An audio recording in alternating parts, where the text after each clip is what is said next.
Всем привет, друзья! С вами канал Tracker in Scandinavia. Меня зовут Федор. Кто меня не знает или кто обо мне забыл, отсутствовал я почти 2 месяца.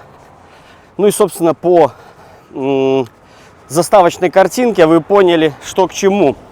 Да, я уже на данный момент не работаю в компании Kami Transpol. Я уволился и в данный момент нахожусь в Польше, занимаюсь здесь всей документацией. Была смена работодателя, также подавался по-новому документы на карту побыта. И обо всем этом я вам подробно расскажу. В целом расскажу, почему я уволился. И расскажу также по всем документам. Очень важные документы, которые нужно знать всем, кто работает в Польше, может кто-то не знает, либо же тем, кто планирует работать в Польше, чтобы как вам вообще в целом корректно увольняться и как не просрать карту побыта, когда она у вас есть. И также небольшую вам разницу расскажу между трудовыми договорами. В Польше их 2 вида: умова о праце и умова о злечении. Обо всем об этом поговорим с вами сегодня. Я нахожусь недалеко от города Гдыня, в целом я от Гданьска, в городке таком Владиславово. Здесь я арендую комнату, вам я ее также потом покажу. Это в целом туристический городок, точнее не туристический, а курортный городок. Конечно же, курорты здесь активные в летнее время, а сейчас у нас конец января, поэтому здесь нету никаких туристов, не отдыхающих. А в целом все дома в этом городе, практически все, сдаются в аренду, либо комнаты, либо целые дома, либо квартиры, как кому угодно. Здесь огромное их количество. Искал жилье я на известном всем сайте OLX.pl. Значит, давайте, наверное, по очереди. Проработал я 1,5 года в компании Kami Transpol. И у меня было видео на канале об этой фирме, где я рассказывал, что да как. Год, когда я отработал. И я всегда во всех через одно видео всегда говорил, что мне не нравятся маршруты, по которым мы ездим. Точнее, этих маршрутов в целом там нет. Есть 2 точки, в которые постоянно ты ездишь. И если что-то выпадает сверх естественное отклонение от маршрута, ты каждый раз этому радуешься. Мне такое не нравится. Я люблю ездить активно, люблю ездить в более-менее разные места. И для меня в целом Финмарк, часть, которая Норвегии, самая северная, в этой компании была закрыта. Мне это тоже не очень нравилось. Тем более я давно ее хотел и на канале показать. Я когда-то работал. Чтобы на Финмарк кататься, нужно работать на рефе. И, собственно, да, забегая немножко чуть вперед, спойлерну, что следующая работа у меня будет на рефе. Так вот, собственно, в целом-то все и хорошо, и работалось. Где-то я, знаете, искал, за что где зацепиться, чтобы как-то не просто так сказать: все, я пошел, мне работа не нравится. И в целом мне этот повод дали. Значит, что произошло? А произошло, что в компании было 4 тягача, а стало в один прекрасный момент 3. Один тягач разбили, притом он восстановлению уже не подлежит. И, собственно, а водителей-то осталось такое же количество. И чтобы никого не увольнять, один водитель поехал, чуть-чуть отработав домой, хотя, планов не было никаких. И затем, пришел, я следующий был на очереди по сроку, так сказать, работы. И я был не против, я ситуацию прекрасно понимаю. Но, было одно но. Я проработал месяц всего лишь, и я еще даже не получал первую зарплату. Она должна была быть в середине месяца, даже уже в последнее время начали задерживать всегда зарплату. В числах 20-х она приходит. А меня в начале декабря хотят домой отправить. Я говорю: хорошо, не вопрос, не проблема, но дайте мне денег с собой, аванса. Часть как-то зарплаты выплатить. На что мне категорически ответили: нет. Ты получишь зарплату свою тогда, когда положено. Я же объясняю ситуацию, что я приехал без денег, зарплату я не получал. И домой сейчас ехать без денег я не могу, у меня тупо даже на автобус не было денег. Было у меня на еду, я закупился, на интернет, на такие расходники. Прикиньте, ты поехал на работу, приезжаешь с работы без денег. Прикольно, да? В общем, я сказал, что если я буду одалживать деньги у кого-то, то на работу я больше не приеду. Ну, меня, вероятнее всего, не услышали или услышали, но не придали этому значения. Думали, может, я там блефую или что-то в этом роде.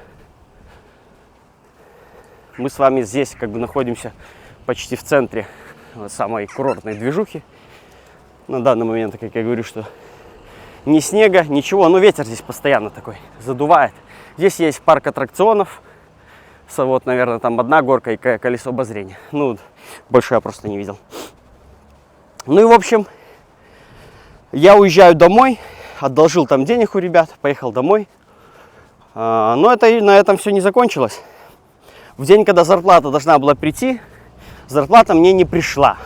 Мне никто не писал, мне никто не звонил. Пока я сам этого не сделал, естественно. Ну и я задал вопрос, как бы... У всех водителей зарплата уже есть, а у меня нет. Почему? Ну, обычный, как бы, да, простой вопрос. На что мне ответили, что я якобы украл. Именно это звучало так, что я украл 670 литров солярки. Скани, заводские баки, стоят сеточки. Ну, это ладно. Я вам так для информации просто скину мой отчет за месяц, за который месяц мне предъявляли эти 670 литров. Ну и он мне тоже скинул этот отчет, там какие-то цифры, факты. Я говорю, да где факт того, что я украл? Где это? То есть, ну, если вы там украли топливо, у вас должен быть очень какой-то сильный низкий расход топлива, либо же огромная недостача, то есть, либо же огромный расход топлива, да, то есть как-то этим компенсировать. Надо мне вообще посмотреть, куда я иду. А, кстати, иду я не просто так, а в медиа-эксперт за своим первым в жизни регистратором. Фактов никаких так и не поступило. И я же на этом отчете, когда он мне заявляет, что у меня там какой-то там огромный расход топлива. Да, еще как бы поправочка такая, расхода топлива у нас как бы в компании не было. Мы вообще не вели учет топлива. У нас вот был один этот график, где мы записывали километраж и сколько заправили литров от блю и дизеля. И место, где мы заправлялись. Все. Ну и то есть как, знаете, если какая-то обычная проблема с топливом происходит, с вами разговаривают в целом. Они просто берут, ставят вас перед фактом. А, еще самое интересное, что 670 литров не хватает, но мне сделали в тупик какой-то этот пришел, поблажку, что, мол, хорошо, типа 550, типа, мол, с барского плеча. Ё-моё, бля, где я хожу? Морж, квич, мышка, мышка, мы. Пройти где-то надо, а у меня ничего не получается. Запрашам. Ну вот парк, кстати, откроется 26.04. Всех приглашают. А мне нужно найти где-то проход. Так вот, со мной никто ни о чем не разговаривал. И поставили перед фактом таким, что, мол, все, и все. Я говорю, не, так это не работает. Так это не работает. Я указал на ошибку в отчете. Он там считал неправильно что-то, возможно. Ну и, в общем, мы быстро это порешали. И мне сказали, что деньги мне будут выплачены. Мне выплатили всю зарплату. То есть, ну, по факту, если тебе зарплату все выплачивают, значит, работодатель признает свою ошибку. Но я даже задал прямой вопрос, когда мы созванивались. Я говорю, ты вообще понял свою ошибку или нет? На что мне ответил, что нет, он ее не понял. И я считаю так, а он считает по-другому. Ну, мне, честно, было, с одной стороны, плевать, с другой стороны, было даже так немножко обидно за то, что меня в этом обвинили. Ну и, конечно же, уже повод был у меня капитальный, чтобы уволиться с этой компании. И, в общем, я нашел другую компанию. Заранее, можно так сказать, немножко я и подготавливался к этому. Но в связи с тем, что непонятные какие-то у нас беседы шли по поводу там документов, увольнений и так далее, я решил выехать сам в Польшу и здесь уже по месту все эти вопросы закрывать. И сделал я правильно. Уволили меня задним числом 16 декабря и с месяцем типа отработки. И вот здесь давайте мы коснемся сейчас немножко информации по поводу карты побыта и вот этих вот документов. Умова працы, умова злечения. Я работал по умове о праце на неопределенный срок. И у меня там четко все прописано. Ну да, знаете, здесь еще во-первых, такой момент. Обычно в нашей сфере, в любой стране, там Литва, Латвия, Польша, Эстония, все эти увольнения – это полная как бы вообще формальность. И по факту люди всегда увольняются, даже не говоря ничего работодателю, потому что, ну как у нас славится, ты сказал работодателю, что ты увольняешься, и денег ты не получил. Собственно, я так тоже делал. То есть я же им не сказал в тот момент, когда деньги мне пришли, деньги пока еще не пришли, что я увольняюсь. Я даже это и не говорил им в этом году, в том году. То есть я им это сказал уже в новом году. Вот, после праздников. Чтобы никому нервную систему не поднимать, так сказать. Обычно все увольняются и на новую работу переходят без всяких этих самых. Но здесь я задумался про это, что у меня это карта побыта. Там какие-то есть сроки, чтобы я смог въехать. Ну и вот, собственно, сроки. Если вы увольняетесь, срок у вас 14 дней, чтобы вы себе, точнее вообще, чтобы вы оповестили, дается вам 14 дней, чтобы вы оповестили ужонт, так называемый, в Польше, то есть службу миграции. Едете в то место, где вы получали карту, грубо говоря, побыта, и оповещаете их об этом. Если у вас нет работодателя, вот здесь я точно вам не скажу, но вы оповещаете о том, что вы уволились, и вам ужонт дает какой-то срок. То есть еще какой-то период, за который вам нужно найти этого работодателя. Вот как-то так это происходит. А так, по факту, если вы в течение 14 дней не оповестите, так этот самый ужон, здесь вы попадаете под аннулирование карты побыта. Собственно, какая там процедура была? Я получил, значит, новый контракт от нового работодателя и получил 2 анкеты. Заполнена одна была мною, а вторая, собственно, тем же самым новым работодателем. И с этими, то есть копию, я сделал копию, мне сразу работодатель сделал копию новой умовы о праце, чтобы я ее отдал, то есть когда документы понесу. Ну, так и вышло, то есть они ее попросили, то есть, значит, несете оригинал своего договора и несете обязательно копию с собой. Так, я немножко тут блуждаю, надо мне на навигацию посмотреть, прослушал я последний поворот. Так, а если тудой? Ешь ты раз. Ну ладно, я, короче, понял, где это. А здесь не пройти, что ли?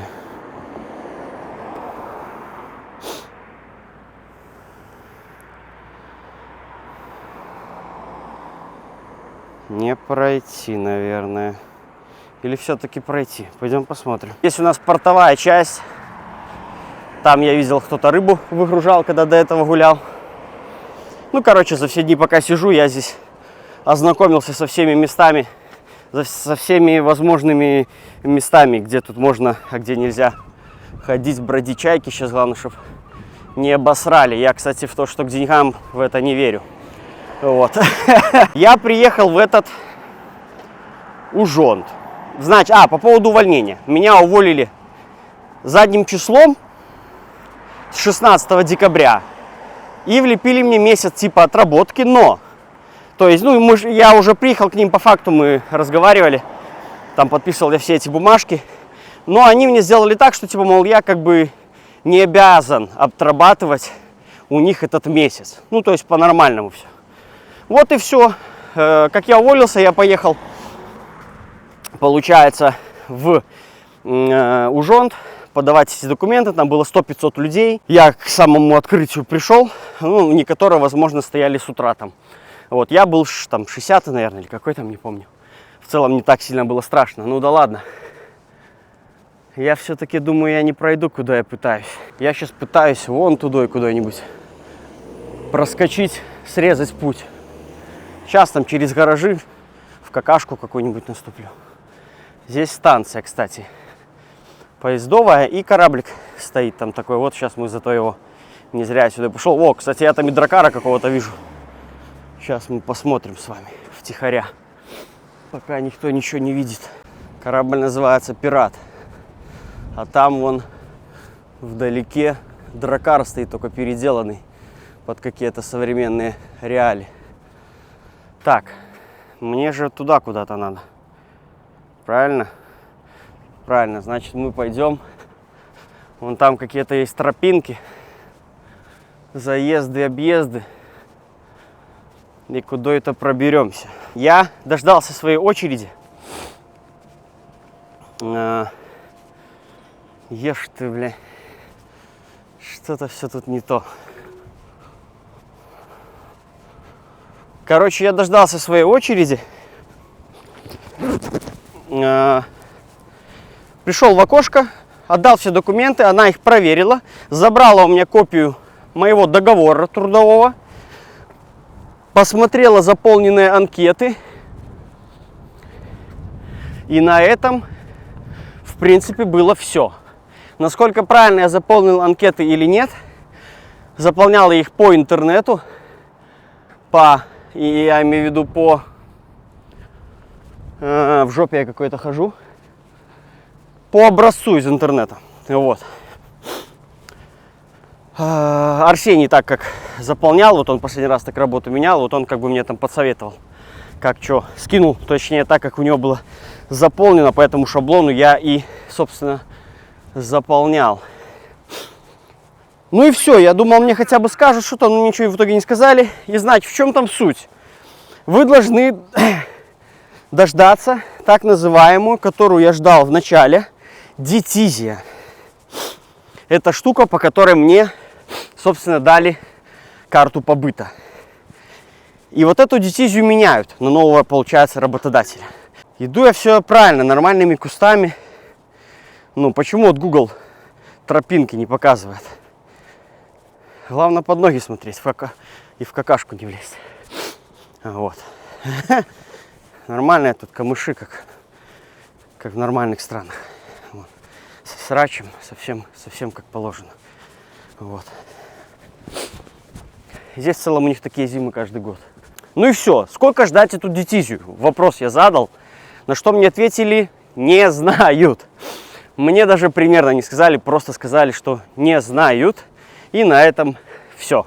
Я подался, что сказали, если вдруг какие-то вопросы, вам позвонят. Номер указан в анкете? Да. Адрес нового работодателя также там указан, чтобы туда пришла эта новая детизия. Ну, а я пришел, кстати, в магазины и сейчас пойду за своим видеорегистратором.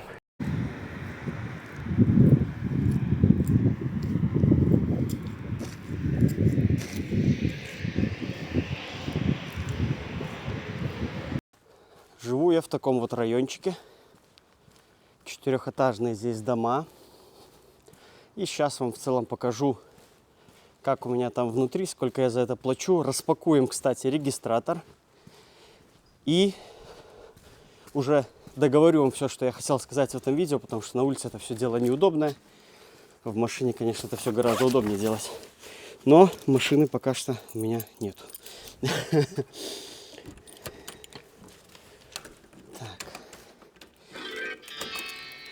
Здесь у меня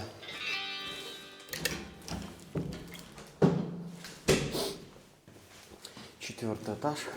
На третьем аренда, и на четвертом у меня тоже здесь есть еще один номер.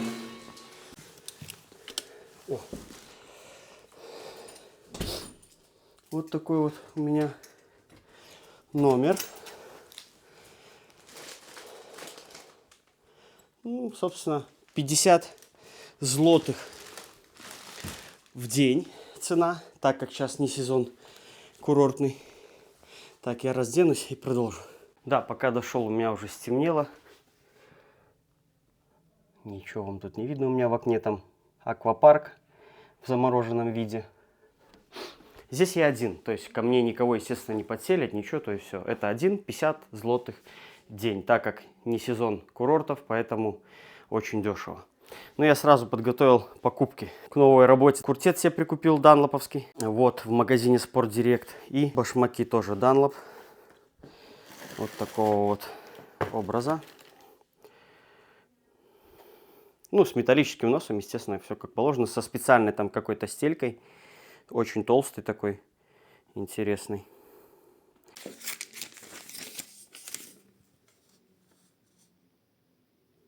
Ну и, собственно, это мои покупки, я тут покупал. Регистратор 70 мэй. Сейчас я его вам распакую и покажу. Так, что мы видим? Тут сразу конвертик, я так понимаю, с макулатурой. И, собственно, сразу же сам регистратор. Легкий довольно-таки. 4К, как видите, Ультра HD. Цена вышла мне с флешкой на 128 в 200, там, 200 евро, короче. Даже, может быть, точно выйдет ровненько в 200 евро. Лопатка какая-то. На двойной скотч липучка. Я так понимаю, она на переднюю часть сюда крепится, эта штука. И прилепливаете, да, уже навсегда. И кабель. Длина, кстати, кабеля. Если кому-то интересно, давайте проверим. Собственно, длиннющий по всей машине без проблем. Вы его разместите. Значит, зарядник. Тоже 70 мэй, как бы. На 2. Расскажу, как он, что он снимает, и покажу все как. Естественно, смотрите следующее видео. Выбирал я по принципу 4К, по отзывам, что вроде как сейчас это такой очень хороший, цена-качество соответствует. Ребята, тем более, встречался с ребятами, которые пользуются уже 70 мэй фирмой этой. Вот. И управление с телефоном, самое, что было как бы важное для меня. Вот. Ну, как говорю, смотрите следующее видео и расскажу вам более подробно о нем. И еще моя мега одна покупка. Все подумают, что я сошел с ума. Новый мой персонаж. У меня в рейсе будет. Зовут его, как вы думаете, как я его назвал? Дональд. Собственно, история краткая покупки Дональда. В общем, я хотел купить первоначально регистратор в рассрочку. Лень было мне всю сумму отдавать, тем более денег не было. И, короче, везде я получил отказы, так как нету кредитного рейтинга. Ну и плюс большинство банков под санкциями для белорусов. Ну и, в общем, я у себя на сайте, мобильном сайте Orange приложении, там тоже функция рассрочки есть, там по каждым товарам. Я нашел там какой-то регистратор, другой просто попробовал. Он стоил там столько же, сколько и мой, но мне тоже не дали рассрочку. И я нашел там утенок, смотрю, музыкальная колонка утенок. Ну и я как бы без задней мысли. Выглядела она очень маленькая, с ладошку. Сейчас.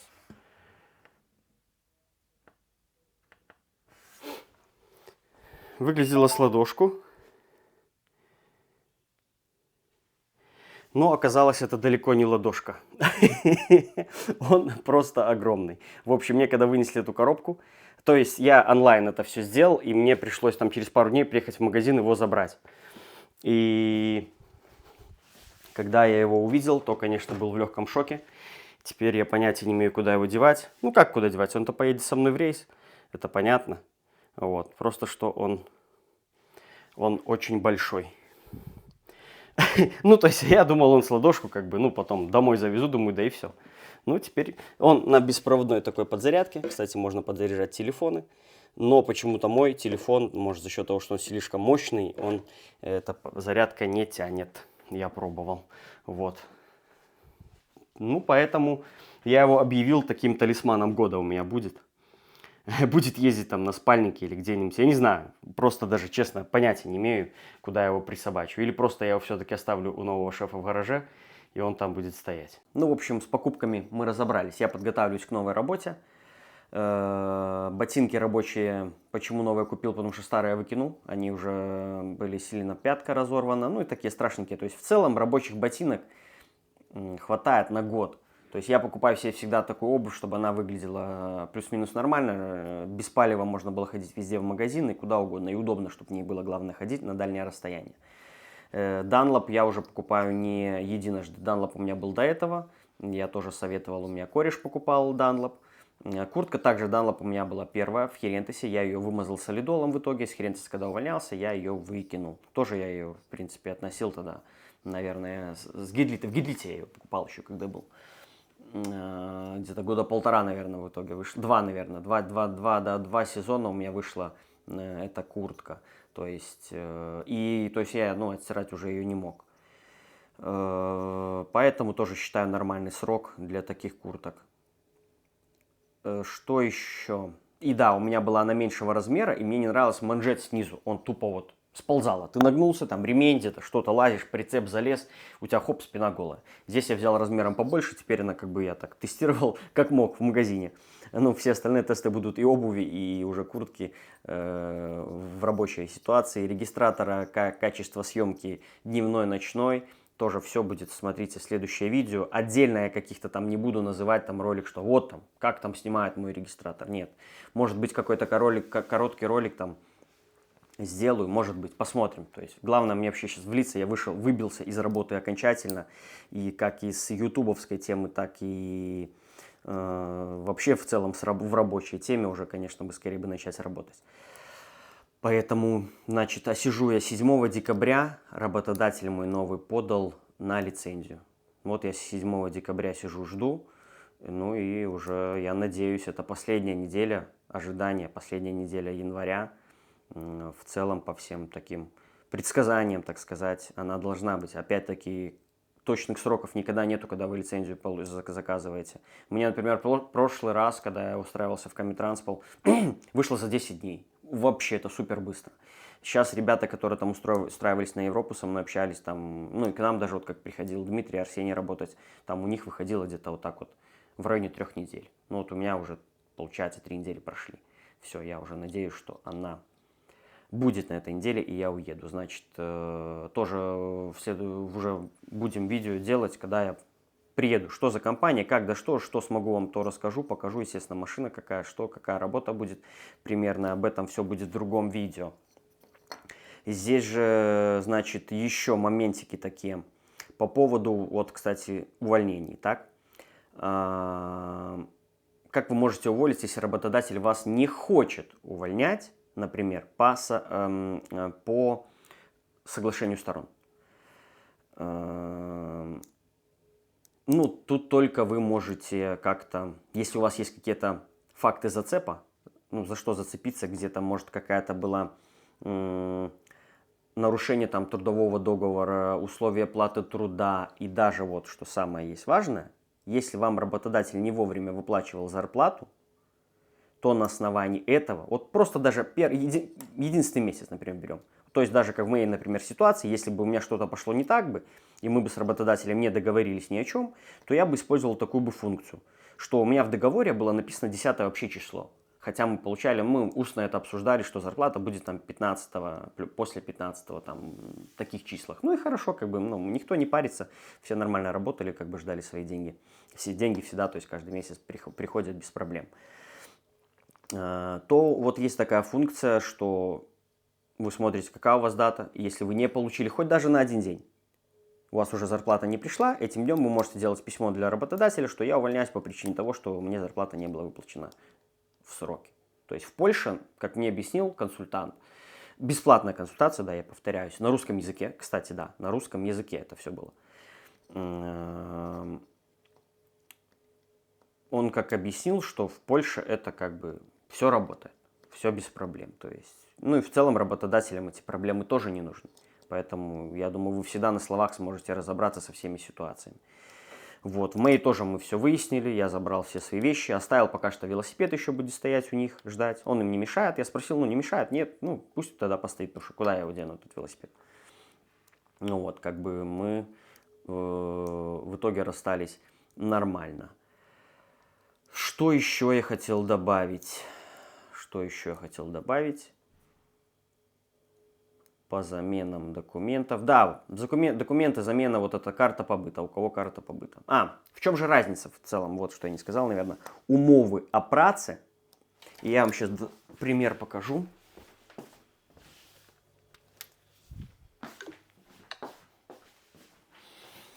В чем же разница умовы о праце, а умове излечения? Я в целом вот вам продемонстрирую работу. Ё-моё, что заговариваюсь я. Язык заплетается. Как работает Гемини? Гемини. Так. Значит, Гемини. Единственное, мне понять, как мне начать общаться тут. Вот. Чтобы снова включить микрофон, нажмите продолжить. Вот она включается такая.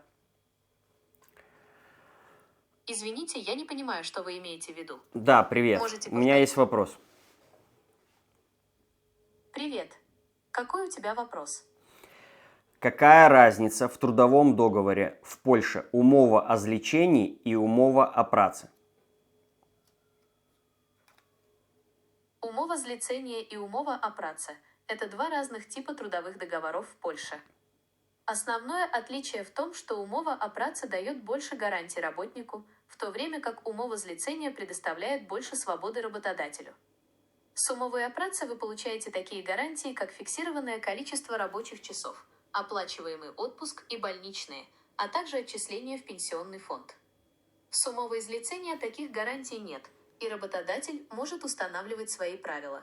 Так что если для вас важна стабильность и социальная защита, то умова о праце будет лучшим. Вот. Главное, кстати, как она и сказала, и то, что мне пояснил консультант. Разница между этими договорами то, что работодатель может устно вносить все изменения без всяких проблем. То есть, так это и делается, да, в основном. Либо же обсудить там, например, с работником. Типа, вот там, будет так, там, хорошо, ага, все, на словах. С умовой о праце такого уже не должно быть. И все, что у вас по работе происходит, должно отражаться полностью в этой умове о праце. И каждый раз, если что-то изменяется, это должно изменяться в умове о праце. Вот, то есть это очень важно. В целом вот оно, самое вот это отличие, что устно работодатель может менять условия.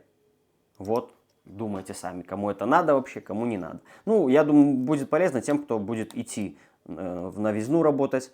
Сразу первое же, что у вас будет, это, естественно, договор в руках, который вы поддержите. Вы будете понимать уже, это умова о праце или умова о злечении. Вы поймете, прочитаете по-польски даже, вы поймете, сразу вспомните мое видео, что у вас в данный момент в руках. Поэтому сразу, если у вас умова о злечении, все досконально спрашивайте у работодателя. Сколько часов, как, где, зачем, когда зарплата, в какую дату и так далее и тому подобное. Но как по факту, типа на деле, в случае чего вы там особо ничего нигде не докажете. По умове працы вы же видите, как можете где-то что-то доказать. Естественно, зарплаты должны быть у вас на карточку, никаких там в руки или еще там куда-то там. То есть, я не знаю, я всю жизнь получаю все зарплаты полностью на карточку, таким образом, как бы мне спокойней живется. Вот. Водители в Комитранспол сейчас не требуются, потому что в целом, как бы, я и спокойно увольнялся, не предупреждая, потому что водителей нехватки не было. То есть там, как знаете, так немножко непонятно. Во-первых, водители еще не разобрались, как они будут работать. Поэтому в данный момент вот точно не нужны, потому что я спрашивал. Вот. А если что, где-то что-то появится, я дам знать без проблем, что вот там срочно нужны там с польскими документами, чтобы только все были. Без польских документов у нас... точнее, уже не у меня, у них не берут. Вот. Так, и что еще? Наверное, все. Если я что-то вспомню, я это добавлю вам обязательно в следующем видео. Пишите все вопросы по этой ситуации.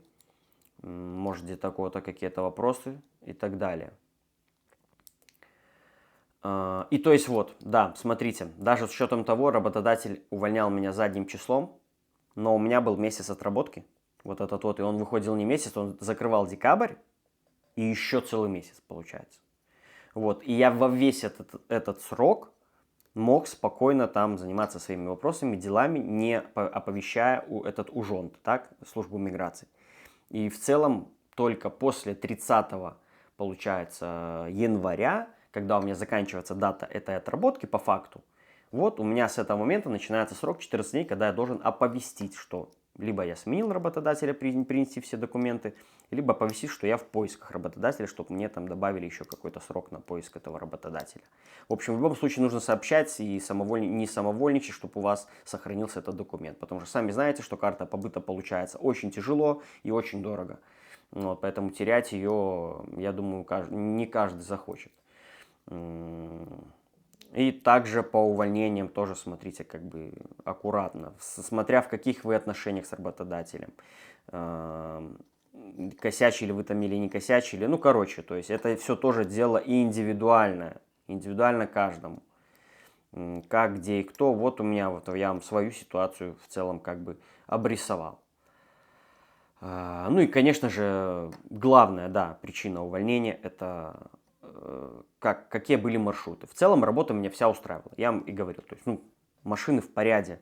Прицеп Экери, это тоже очень удобно, это не тент, это и не реф, это, ну, я имею в виду обычный как реф, с обычным рефом только под рыбой ездит, а с Экери ты и на сухогрузах. Вот, в нашем случае мы возили сухогрузы.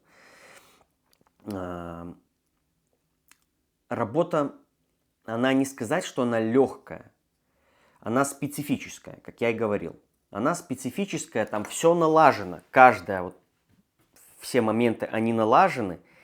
И если где-то кто-то начинает исполнять не то, то это как бы начинает отражаться на всех. Потому что тем более сейчас 3 только машины. Все. Здесь уже каждый должен четко свою работу знать и делать. То есть работа идет по накатам. Она тупо стоит на рельсах, можно даже так сказать. Ну и мне как бы, даже если бы у меня не было YouTube канала, то ну еще максимум бы я протянул бы это, наверное, я бы зиму полностью отработал бы. И на этом было бы все, потому что, ну, я уже с ума сходил просто. Все, одно и то же, одно и то же, одно и то же. Бода моя рана, бода юнчопинг, все, с ума сошел. Застрелился в кабине, повесился. Ну, это вообще не моя. Многим такое нравится. Чем проще, типа, все знают, спокойно работают и так далее, но не мне. Вот, не мне. Поэтому, что могу только сказать, что следующая работа уже будет, конечно же, поинтенсивней, по разнообразней 100%. 100% разнообразней будет, но все остальные подробности будут уже в следующем видео. Все, жду ваши все вопросы, буду отвечать, начинаем работать, начинаем снимать. Хватит гулять. Все, всех с прошедшими, кстати, праздниками и с наступающими будущими праздниками. До новых встреч, пока-пока.